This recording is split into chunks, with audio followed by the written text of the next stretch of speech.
Hello guys, welcome back to our YouTube channel. कैसे हैं आप सब? आई होप आप सभी अच्छे होंगे और आपकी जो प्रेगनेंसी जर्नी है काफ़ी अच्छी चल रही होगी।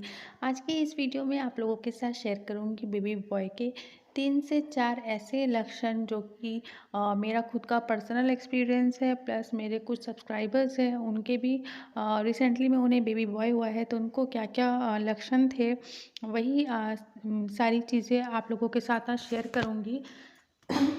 प्लस ओल्ड वाइफ जो होती है, पुराने ज़माने की जो महिलाएं होती हैं, उनका क्या दावा होता है बेबी गर्ल को लेकर, बेबी बॉय को लेकर। जब आप प्रेग्नेंट रहते हो ना, तो बहुत सारे आपके बॉडी में हार्मोनल चेंजेस होते हैं, बहुत तेज़ी से होते हैं। तो उसे देखकर कहीं ना कहीं आपके घर में जो बड़ी बुजुर्ग नानी दादी होती है या फिर आपकी मम्मी होती है, कहीं ना कहीं आपको बताती है कि तुम्हें देखकर ऐसा लग रहा है कि गर्ल होगी या फिर ऐसा लग रहा है या बॉय होगा। तो वो लोग सिम्टम्स के आधार पर आपको बताती हैं जितना वो लोग नोटिस करती हैं, ठीक है। लेकिन ये सिम्टम्स बहुत किसी में सटीक बैठते हैं, वहीं पे बहुत किसी में जो है सटीक नहीं बैठते हैं। तो मेरा यहाँ पर जो बेबी बॉय का सिम्टम्स है, मैं वो आप लोगों के साथ शेयर करूँगी। आप लोग देखिए, लेकिन फिर भी मैं ये नहीं बोलूँगी कि मुझे ये सारे सिम्टम्स मेरे टाइम में मैच हुए हैं तो आपको भी मैच होंगे, ऐसा ज़रूरी नहीं होता है। सबके सिम्टम्स अलग अलग होते हैं। बस अब जानने के लिए, जानकारी के लिए जानकर रखिए कि ये होता है या नहीं होता है। जब आपको बेबी होगा तो आप देखना मैच किया था या नहीं किया था, ठीक है। लेकिन मोस्टली जो गर्भवती महिलाओं में ना, मतलब देखा गया है, पाया गया है, ठीक है। तो चलिए वीडियो स्टार्ट करती हूँ। तो देखिए, सबसे पहला सिम्टम्स ये है, और अगर आप गूगल में भी सर्च करोगे ना, तो ये सारे सिम्टम्स ऑलरेडी वहाँ पे मेंशन है।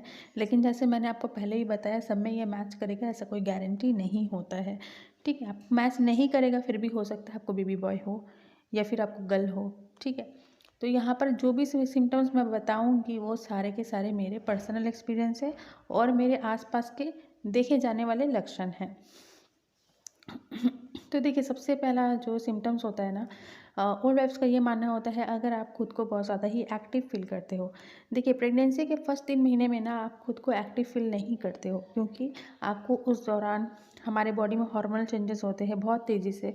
तो आपको सिर्फ थकान लगती है, थकावट फील होता है, आपको वॉमिटिंग बहुत ज़्यादा ही होती है, आपको बैड स्मेल आते हैं। तो उसकी वजह से ना आप एक्टिव फील नहीं करोगे। आपको ये सिम्टम्स देखना है सेकेंड ट्राइमेस्टर के बाद। सेकेंड ट्राइमेस्टर के बाद अगर आपको लग रहा है बहुत फुर्ती आ गई है बदन में, मतलब आप घर के हर काम कर पा रहे हो, मतलब पहले जैसे ही आप नॉर्मल हो, सेकेंड ट्राइमेस्टर के बाद आपको ऐसा लग रहा है कि आप बहुत मतलब एक्टिव हो खुद में, तो कहीं ना कहीं आप इससे अंदाज़ा लगा सकते हैं कि आपने बॉय को कंसीव किया है। ये लक्षण मेरे अंदर बहुत ज़्यादा ही मुझे जेन्युइन लगे थे, ठीक है। क्योंकि बेबी गर्ल के टाइम पे ना मुझे पूरे 9 मंथ ही मैं बहुत सुस्ती सुस्ती मुझे फ़ील होता था, बहुत ज़्यादा ही मैं टायर्ड टायर्ड फ़ील करती थी और मुझे सिर्फ सोने का ही मन करता था।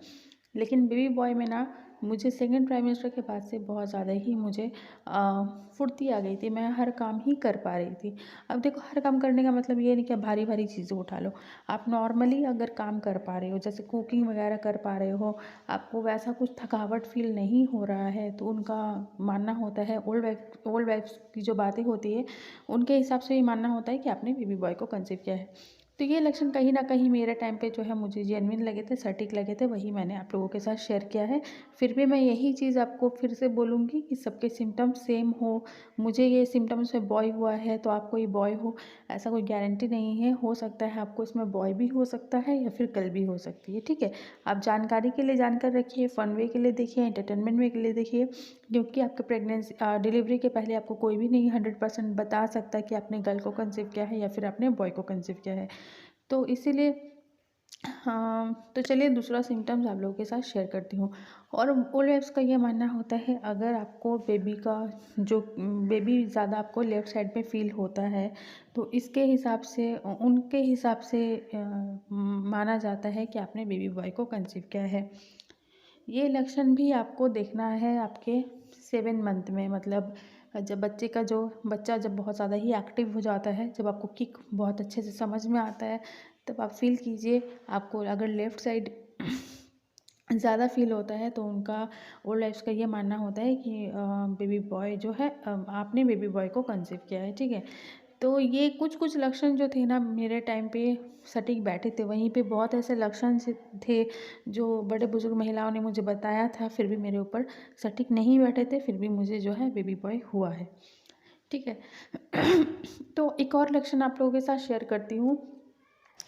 और देखिए बेबी बॉय का और एक लक्षण ये है, बोला जाता है अगर आपके फेस का स्किन या फिर आपका स्किन बहुत ज़्यादा ही साफ़ आपको लग रहा है, आपका फेस बहुत ज़्यादा ही क्लीन हो गया है, दाग धब्बे बिल्कुल भी नहीं है, तो माना जाता है कि आपने गर्ल को कंसीव किया है। और वहीं पे बोला जाता है अगर आप बॉय को कंसीव करते हो तो आपका स्किन बहुत ज़्यादा आपको डल लगता है, फेस ग्लो नहीं करता है, बहुत ही स्किन जो है वो रूखी रूखी सी आपको आपके फेस दिखती है। तो इसका उनका ये मानना होता है कि आपने बॉय को कंसीव किया है। लेकिन मेरे टाइम पे ना ये उल्टा ही था। मुझे जब मैंने बेबी बॉय को कंसीव किया था ना तो मेरा फेस बहुत ज़्यादा ही साफ़ हो गया था और क्लियर हो गया था, दाग धब्बे बिल्कुल ही नहीं थे। जबकि मेरे नॉर्मल स्किन में थोड़े दाग धब्बे हैं, लेकिन प्रेगनेंसी के बाद ना, कंसीविंग के बाद ना मेरा जो स्किन था बहुत ज़्यादा ही साफ़ हो गया था बेबी बॉय के टाइम पे। तो ये जो लक्षण थे ओल्ड वाइफ्स का, ये मेरे साथ मैच नहीं हुआ, फिर भी मुझे बेबी बॉय हुआ है। तो बहुत सारे ऐसे लक्षण थे जो उन्होंने बताए थे। मैं 70% आप मानो उनके जो लक्षण थे ना मेरे साथ मैच हुए थे, वहीं पे 30% जो लक्षण थे मैच नहीं हुए थे, फिर भी मुझे बेबी बॉय हुआ है। ठीक है। तो होने को आपको गर्ल एंड बॉय दोनों ही हो सकता है, तो आपको गारंटी कोई भी नहीं दे सकता। तो मैंने आपको यहाँ पे 3 सिम्पटम्स बताए हैं और उसका मैंने आपको रीज़न भी बताया है। ठीक है। और आप कोशिश ये कीजिए कि आपकी जो डिलीवरी हो वो सेफ़ हो, आपका जो बच्चा है वो सुरक्षित रहे, हेल्दी रहे, ये ज़्यादा मैटर करता है। ठीक है। लड़का या लड़की मैटर नहीं करता है। और हमारा ये जो चैनल है ये बिल्कुल भी लड़का या लड़की में भेदभाव करना आपको नहीं सिखाता है। ये जस्ट मेरा पर्सनल एक्सपीरियंस आप लोगों के साथ शेयर किया है। आपकी जो जानने की जिज्ञासा होती है, क्योंकि आपको डिलीवरी के पहले कोई नहीं बताता है, लेकिन आप दिन भर सोचते रहते हो कि मैंने क्या कंसीव किया है, एक्साइटमेंट के लिए आप सोचते हो, तो कहीं ना कहीं आप ये वीडियो देख के आपको संतुष्टि मिल सकती है। लेकिन जैसे मैंने आपको पहले बताया है कि आपको 100% कोई भी नहीं बता पाएगा, डॉक्टर को छोड़ के और ऊपर वाले को छोड़ के कोई भी नहीं जानता कि आपने गर्ल को कंसीव किया है या फिर आपने बॉय को कंसीव किया है। आपको धीरज रखना है और आपको अपनी जो प्रेगनेंसी है वो इन्जॉय कीजिए। और आपको जंक फूड अवॉइड करना है और टाइम टू टाइम आपको जो डॉक्टर्स मेडिसिन वगैरह देते हैं उसे लीजिए और स्ट्रेस नहीं लीजिए। आपको देखिए जानने के लिए सही है, लेकिन किसी भी चीज़ को लेकर टेंशन करना ना वो सही नहीं होता है, ना आपके लिए ना ही आपके बच्चे के लिए। तो आप कोशिश ये कीजिए कि आप अपनी प्रेगनेंसी जो है एंजॉय कीजिए और खुश रहिए और हेल्दी फूड खाइए। और बेबी गर्ल हो या फिर बेबी बॉय हो, दोनों ही आपका है, तो आपको इतनी सोचने की ज़रूरत नहीं है। बस आपको टेंशन फ्री रहना है और आपको पूरी अपनी प्रेगनेंसी एंजॉय करना है, क्योंकि माँ बनना ही देखिए दुनिया का सबसे बड़ा ब्लेसिंग्स है। या चाहे गर्ल हो या फिर चाहे बॉय हो, आपका है तो आपको इतनी टेंशन लेने की ज़रूरत नहीं है। तो चलिए इसी के साथ वीडियो स्टॉप करती हूँ, मिलती हूँ आप लोगों के साथ नेक्स्ट वीडियो पे। तब तक के लिए bye bye guys, take care.